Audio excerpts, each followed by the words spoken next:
I bet you thought I forgot Toronto, didn't you? I don't forget anything, particularly where to get this shirt, which is race92.com. But more importantly, last night after I watched Toronto, I actually found out that a staple of auto racing history here in Indianapolis was closing, the Union Jack Pub. So I decided, well, you only get one shot to be in a place that's so integral to the history of racing, on its last night once. So I decided to do that and put this video off to today because I have a lot of things to talk about in this video, because Toronto was a historic race because a record was equaled and in fact will be exceeded, I'm sure, eventually. There was also some tea spilt on the McLaren Alex Palou drama, and it came from the driver who most people, or a lot of people, seem to think is going to get replaced next year at Arrow McLaren SP. And finally, it was the first race on the cock, so we're going to have to talk about that too. Okay, so let's just launch right into it. Let's look at the results for the Honda Indy Toronto. The first time this race has been run in 3 years. And it was Scott Dixon with a record-tying 52nd win, tying him for second overall on the all-time wins list with the great Mario Andretti. Now, only AJ Foyt stands in the way of Scott Dixon being the GOAT, but certainly he has to first win another race to pass Mario, and then I think about 17 more to get to AJ. Colton Herta, who was the pole sitter, finished in second place, and I have to say, a great mature drive from Colton Herta. I'm sure there were points in the race where he could have pushed a little bit harder to try to catch Dixon, but ultimately held on to it, didn't make a mistake, and finished second. Ultimately, it was the pit stops that cost him the race. Followed by Felix Rosenqvist, who had an absolutely great day for Arrow McLaren SP. His first podium, believe it or not, for the team. And he certainly had an exciting day, made some contact with future McLaren teammate Alexander Rossi. We're not quite sure if they're going to be Arrow McLaren SP teammates, though, next year. Graham Rahal, his best result of the year, gaining 10 spots, coming from 4th to 14th, or from 14th to 4th. Graham Rahal, what a great result for him. Marcus Ericsson continues to stretch his points lead out with a 5th place finish. Alex Palou from 22nd to 6th, a great drive under immense pressure. Well, some would say self-inflicted pressure, and did almost make some contact with Marcus Ericsson, but certainly Alex Palou proved a point. Whether or not you think that point was justified, he certainly proved a point today, and actually he moved up to 3rd in the championship. Simon Pagenaud in 7th, a great but quiet run from 18th to 7th.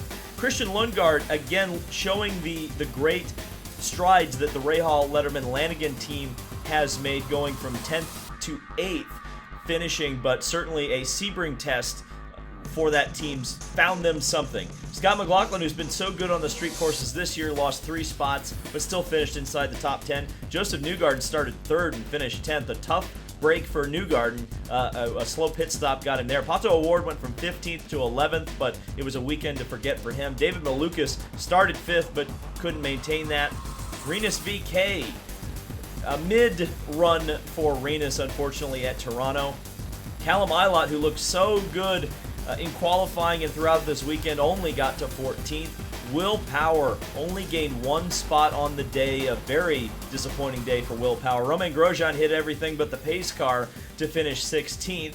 Elio Castroneves, returning to Toronto for the first time since 2015, believe it or not, was 17th. Or sorry, well, 2017 was the last time Elio Castroneves was at Toronto, and he finished and started 17th. Devlin DeFrancesco, the hometown hero, only brought it home 18th. Jack Harvey in 19th.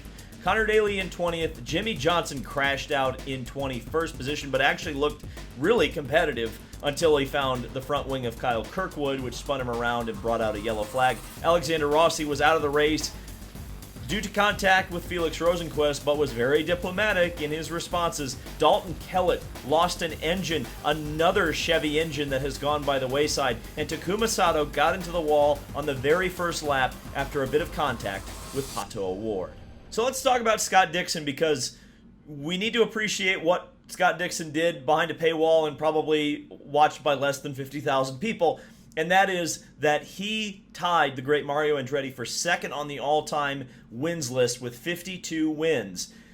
We've been saying it on this channel for a very long time. In the non-Indy 500 season, Scott Dixon is the best driver in the series, bar none. And he's been so consistent throughout his career. He continues to look like a driver who could I think Scott Dixon, if he wanted to, could keep going for 10 more years. Will he? I don't know.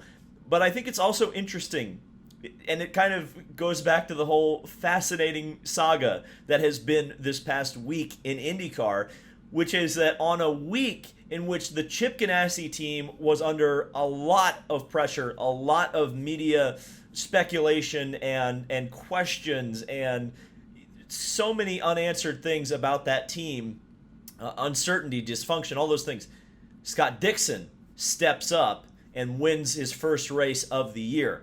I think that is a very, very Scott Dixon way to do it. And I should also give credit to Marcus Ericsson and, quite frankly, Alex Palou for all really stepping up for Chip Ganassi Racing. It seems like that team, despite the pressure, despite potential internal strife, they've all kind of rallied and had a great race in Toronto. But obviously, with Scott Dixon equaling that feat of Mario Andretti, Mario himself had to weigh in, and this is the tweet that he sent to Scott Dixon. Utmost respect for my friend Scott Dixon, and truly happy to congratulate him on 52 wins. Also congratulate his team because nobody does it alone. I hope this is just a step on your continuing journey. Well done, says Mario Andretti. And when Mario speaks, you listen. And I think I'm looking forward to, here's the thing. I've said this about a few different drivers in the past. We need to appreciate greatness when it's there. And with Scott Dixon, I remember sitting in the stands for the pole position run this year at the Indy 500 and realizing he's breaking a record here. You got to appreciate that. I know some people think that Scott Dixon's boring or whatever. Sure, I guess if you feel that way. But to me, greatness is great, right? And you should appreciate it when you see it, because when Scott Dixon eventually retires, who's going to step up and take his place? You can see records and barriers broken by this guy, and again, I think we should appreciate it. But did many people watch it? Well, we don't know quite yet because we don't have the viewership numbers, but trust me, I will talk about the viewership numbers when they come out. This was a Peacock exclusive race, the very first IndyCar race streamed exclusively online. There was no way to watch this legally on television. And I have to tell you that there's really not much else to talk about because it was an NBC IndyCar broadcast. And if you've seen an NBC IndyCar broadcast, you know what to expect. I guess they didn't deviate from the formula too much. I'll say this, and it will kind of lead into my other point I want to make about the Peacock thing. I think there was room for experimentation because of the fact that this is probably going to be a small audience and online. What's stopping you from having an uncensored broadcast, or even just an option to have one? Where you play all the spicy team radio, all those things. I don't know. I guess all the advertisers who weren't advertising on Peacock would get upset about it. And I guess that's the second point I need to make, is that I felt like the commercial breaks, because they advertised this for a month or whatever, about it was going to be limited commercial interruption. Well, what they actually meant was that there would be limited actual commercials. I think I saw 3 different actual companies that weren't necessarily directly tied to NBC. I think it was Discover Card, Porsche, and Honda had advertisements, but the lion's share of the advertisements on the broadcast were just advertising that you need to watch Peacock.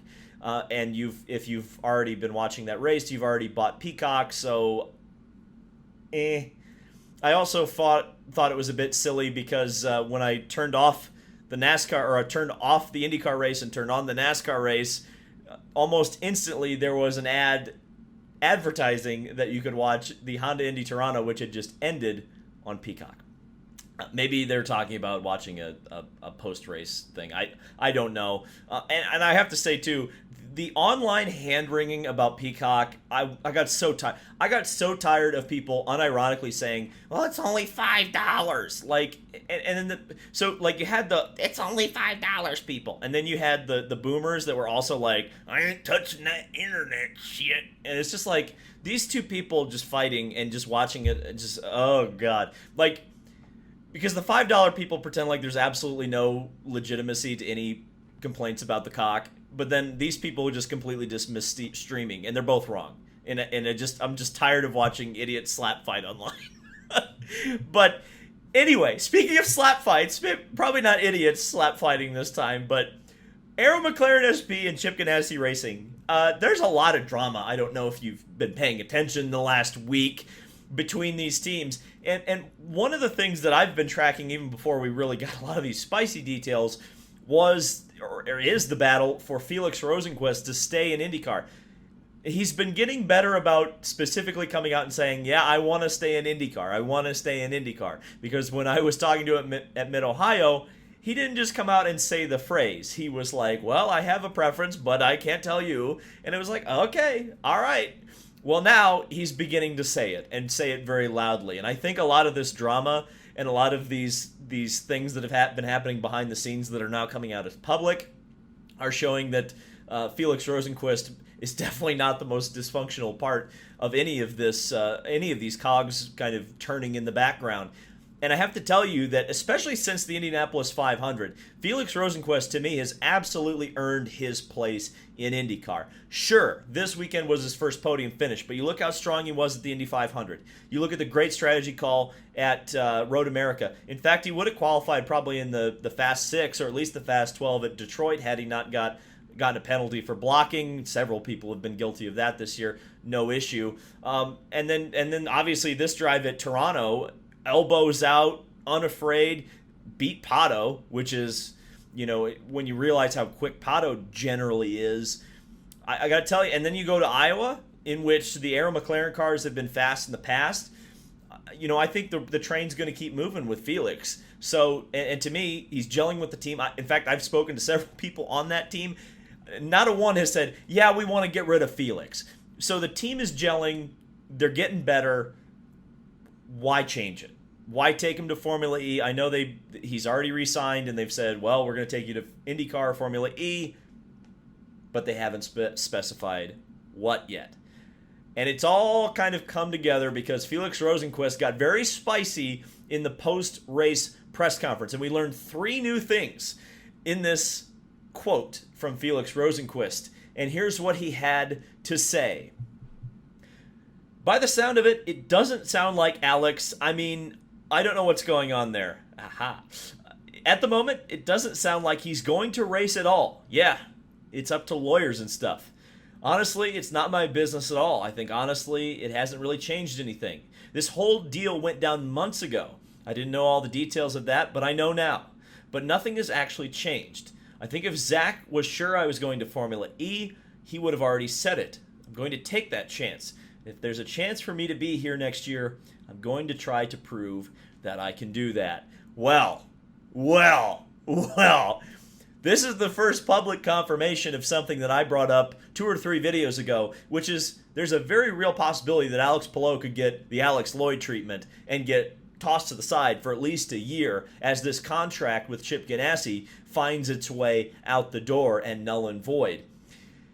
That potentially opens up a door at Arrow McLaren SP, because I know that Rinus VeeKay is also on that team's radar. But past that point, let's say Alex Palou, contractually, if the lawyers decide that, well, you've breached your contract by doing this, or you would breach your contract by going to McLaren a year early, and Chip goes, well, I don't want to have you. I'll just pay you whatever the minimum is, and you can go sit on the sideline. Or Zach can pay me, but you're still going to sit on the sideline. You won't compete against me in IndyCar.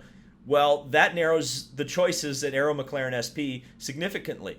It's also interesting to hear that this deal with Palou has been done for months. Very fascinating. And in fact, it backs up a few interesting nuggets I got about Palou around the month of May. Some things that were moving behind the scenes that I didn't think really had anything to do with any career moves, but they might have something to do with that YouTube channel. And then finally, the fact that Zach has not committed to Felix Rosenqvist being a Formula E driver for next year. I think maybe the plan, was that Zach Brown, if he could get Palou with no problems, or maybe not as many problems as we have seen, into Arrow McLaren SP. Again, they've said nothing about him driving for that team, by the way. But if he could get there, then Felix would be out. Well, now all of a sudden, it looks like Alex Palou isn't necessarily locked in to drive for any team anywhere next year, depending on how the contracts are resolved. So that, combined with the great performances so far of Felix Rosenqvist, is beginning to start to make me think, especially how publicly loud he's getting and how many times Pato O'Ward has come out and supported Felix, because those two get along great. In fact, it was revealed on NBC, the Peacock broadcast, that when all this Alex Palou stuff came out, Pato and Felix were at dinner together. So, why stop a good thing? It seems like that team is really gelling. It's getting faster. And Alexander Rossi coming into the fold next year, especially looking at the form that he's performing with right now, you would think it would only be an asset to that team and improve their position in IndyCar. I don't know. There's a lot to come down the pipeline. If you think this story stops here, you got another thing coming. Thank you guys so much for watching. We'll be talking about this much more as the days and weeks continue, and I'll see you there. Thank you for watching.